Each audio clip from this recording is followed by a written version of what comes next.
Last night, I don't know what time it was, maybe 1 a.m., maybe 2. I was lying in bed completely exhausted, but I wasn't sleeping. I was replaying a conversation I had 3 days ago. Beat 3 days ago.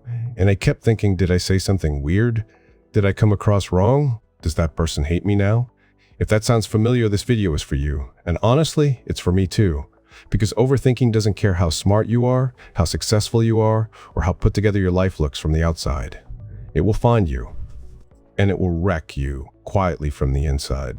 Today, we're going to talk about what's actually happening in your brain when you overthink, why it's so hard to stop, and what genuinely helps, not generic advice. Real stuff. Let's get into it. So first, what even is overthinking? Because I feel like people throw the word around and it loses its meaning. Overthinking isn't just thinking a lot, it's thinking in circles. It's your brain getting stuck on a loop. The same worry, the same fear, the same what if, over and over without ever actually arriving anywhere useful.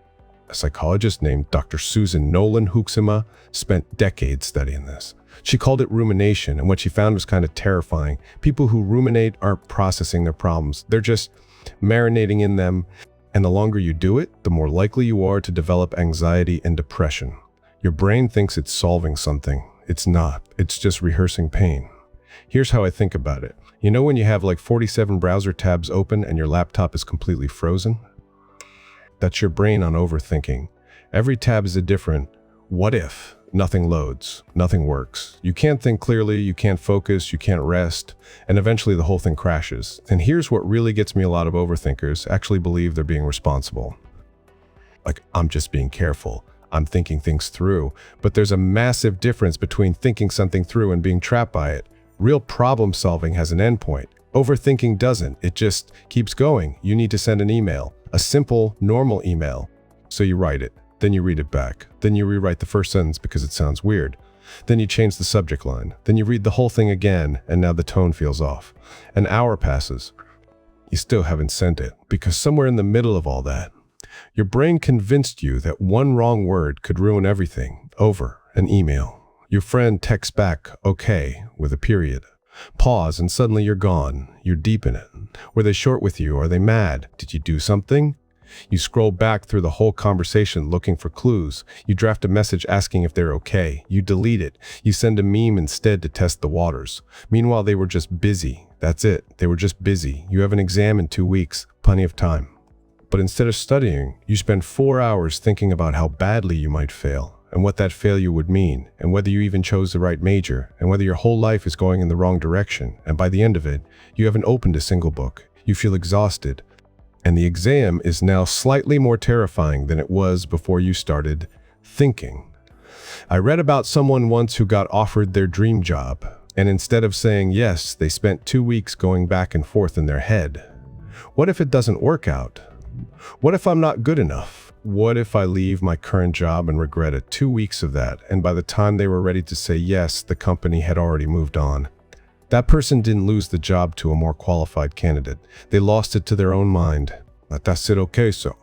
The first thing that's genuinely helped me, and a lot of people, is something called a worry window. You pick a specific time every day, maybe 15 minutes, maybe 20, and that is your designated overthinking time. You can spiral all you want during that window. Write it down, go through every what if, whatever you need. But outside of that window, you're not allowed. And when the thoughts creep in, and they will, you tell your brain, not now, we have a meeting scheduled. I know, it sounds almost too simple, but research actually backs this up. Giving anxiety a container makes it smaller. The second thing, and this one requires some self-honesty, is asking yourself, is this thought actually useful, or is it just familiar? Because here's the thing about overthinking, it feels like it's doing something. It feels productive, but most of the time, you're not problem solving. You're just rehearsing fear in a loop because your brain finds it comfortable. Familiar isn't the same as helpful. And once you really feel that difference, it starts to lose its grip on you. The third one sounds a bit strange, but stick with me. When you're deep in a spiral, try this: name 5 things you can see right now, 4 things you can physically touch, 3 sounds you can hear, 2 things you can smell, 1 thing you can taste. It's called grounding. And the reason it works is because overthinking lies entirely in the abstract, in imaginary futures and replayed pasts.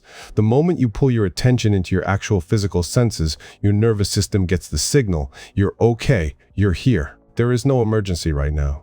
And look, if overthinking is something you've been fighting for a long time, if it's affecting your sleep, your relationships, your ability to just function, please don't just watch videos about it. Talk to someone. A therapist, especially one who does CDT, can work through this with you in a way no YouTube video ever can. That's not a failure. That's just being honest about what you need. Here's what I want you to walk away with. Overthinking isn't a personality flaw. It's not weakness. It's your brain trying to protect you, just doing it really, really badly. The goal isn't to stop thinking.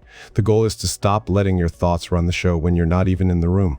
I want to ask you something honestly. What's the most unhinged thing you've ever overthought?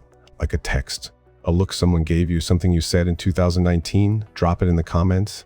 I genuinely want to know, and I promise you are not alone. Some of those comments will make you feel so much better about yourself. Next week, we're talking about procrastination. And I need you to know, before you click away, that it has nothing to do with being lazy. It's actually about something much deeper. That one might change the way you see yourself entirely. If this resonated with you, if even one thing landed, subscribe. I post every week on the science behind why we feel, think, and behave the way we do. No fluff, just the stuff that actually matters. I'll see you next week. Take care of yourself.